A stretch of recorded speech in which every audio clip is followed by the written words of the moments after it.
Welcome traders. Today is July 1st and we are making our daily recap. We are ending the day green $723.50. Now, this morning I traded a few stocks, actually more than what I normally trade. The first one being ELAB. I saw this push from $1.20 to $1.88, and at this $1.80 level, it was getting rejected really hard. Unfortunately, I missed the trade. I tried to borrow shares, and by the time I actually borrowed the shares and tried to GDC, take the short, it already flushed. CRGO, So if you look at the 1 minute chart, you can kind of see how fast this candle was. It dropped from about $1.81 all the way to $1.44 in the span of 1 minute. I missed the trade entirely. There was no way I could have gotten in. So I waited for the pop. Now, according to my stats, I know there is a high likelihood that it will fade below this $1.25 level. And that's kind of what I was hoping for. So on these pops, I shorted 3,000 shares at $1.42, I believe. So $1.42, I was just waiting for the fade. It fades to about $1.31, 32, and I said, you know what? Given ELAB XELB, has a history of fading and has a history of rejecting GEM, these highs and a lot of reverse splits over the course of its history. You can see from the daily chart here. I was quite confident that this 125 or rather this 124 level would fade, would break. CDTG, And I sized in, I added into these weaknesses, which in hindsight was probably not a good move. It didn't hurt me today, but for best practice, it probably was not a good trade sizing into a weakness. So I added a 130 and 132. And you can see, I mean, it just held this entire level the entire day. I actually held the stock into the open. My initial thesis was it was going to push a little bit, $1.30, $34, $1.36, and then fade.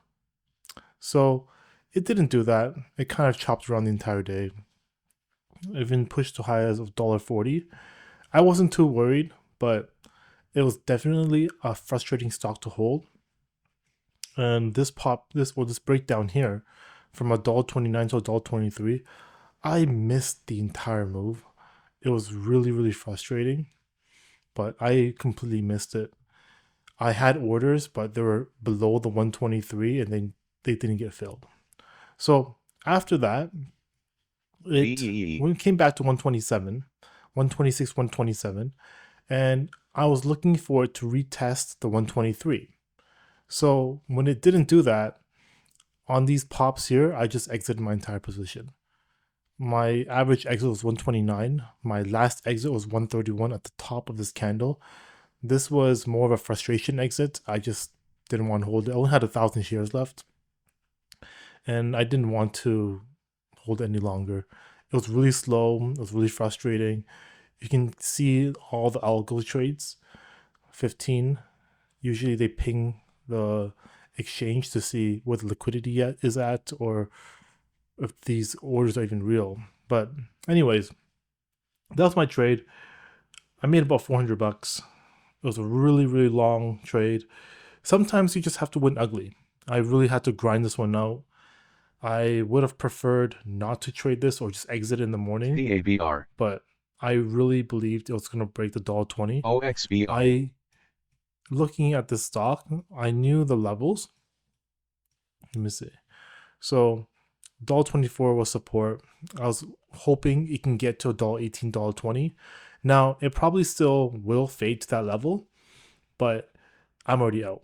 It's already 1 p.m. and I've held this stock for the better part of 4 hours, over 4 or 5 hours now. So I'm done with this trade. Now, while I was still in this trade, I actually started scalping other stocks that came up on my scanner, and some of them I actually made a little bit of money. So I also traded KUST. Now, this one I saw the push to $1.71 and I was waiting for the rejection. You see, this one has a history of rejecting these highs. There's a massive consolidation in the 150s, 147, 150, around this general area here. And what I was looking for was a push and a fade. But because it was SSR, because it has been moving the last few days, 30 million shares here, 80 million shares here, ITR. there are some people who are still trapped, both long and short. So my thought going MTC. into this trade was a scalp. That was it. So I shorted in the 160s, 161, 162, and I got out in the 140s and 150s. Most of them was in about 151, 148 to 151 range. I just got out around this little VWAP support area here. And the reason was because it was SSR. I couldn't get a good read on it because there's a lot of support and Gem. resistance everywhere. It wasn't very clean. And typically when the stock is SSR, when you can only short when the stock is upticking, it's much more difficult to get a cleaner move. So I opted just to scalp the stock and I made about $174. I even took another short after I got out at around $1.50, but because it was SSR, I got filled at 146. Now at 146, I think it was somewhere in these candles here or these bottom wicks, it was way too low. I really did not want to hold a position where you're right above support and you shorted at the bottom of a wick. So when LICN. it came back down, it popped up $1.50, came back down to $1.48. I just exited the position. I lost maybe like 2 or 3 cents. And you know what? That's okay. I Gem. know the price right now is $1.40, even went to as low as $1.27, but at the time, it didn't look good. And if I got in at a bad spot and the chart changed, then I don't want to be stuck holding that position unless I really, really believe ALZN. I can get away with it or if the stock will continue to fade. And because it was so thick, because it was SSR, because it was gappy in the middle of the day, and because of the daily chart, I didn't want to hold it. So lost 2 cents. That's why the average you see is a little off. I didn't really get in $1.55. It was $1.60s, and the second position was $1.40s. So it kind of averaged out. XTLB. Same with my exits as well. So that was my second trade. And my last trade was AHMA. This one pushed to a 234, and there was a spread, but it wasn't really high. It was about 4 to 5 cent spread. And typically that's kind of what you see when stocks are pushing on no volume. Now, if this one was really strong, I really expected it to continue running already, but I saw this huge rejection candle to $1.89. And I got in somewhere in this candle. I got in around 213 or 214. So let me see if I can grab the 1 minute candle. So I saw this push to 234, came back down. On the level 2, the 220 was getting rejected.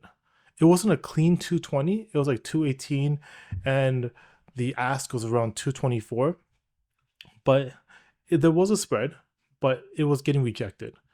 So my thought process was, if this can't hold 220, we're probably getting below $2. So I ended up shorting 213. I covered some. I even bottom ticked it at 189. Most of my exits was around $2. So it was about $2, 202, 189. And I believe my last position, I actually end up getting out at around this VWAP area at 208. Now I could have held it, but my position size was so small. It wasn't my core position. It was just supposed to be a quick scalp. I MNOB. saw the move, I took a quick scalp, and that was it. I didn't really believe that it was going to fade to 174. The daily chart does not look as clean as I would like. There is support in the 170 range and $2, but because it pushed up today on such low volume, I didn't have the same conviction as I did with ELAB. So I track a lot of stocks, I track a lot of stats. Most of my stats will tell me what I can and can't do, but only for pre-market gappers. You can see this one Boost. did not gap up in the pre-market. So because it did not gap up, I had to size smaller. I relied on my level 2. I relied on charts, but because I can't rely on my stats as well, I can't have the same position size because I don't have the same conviction as I do with my other trades. So that was this trade here.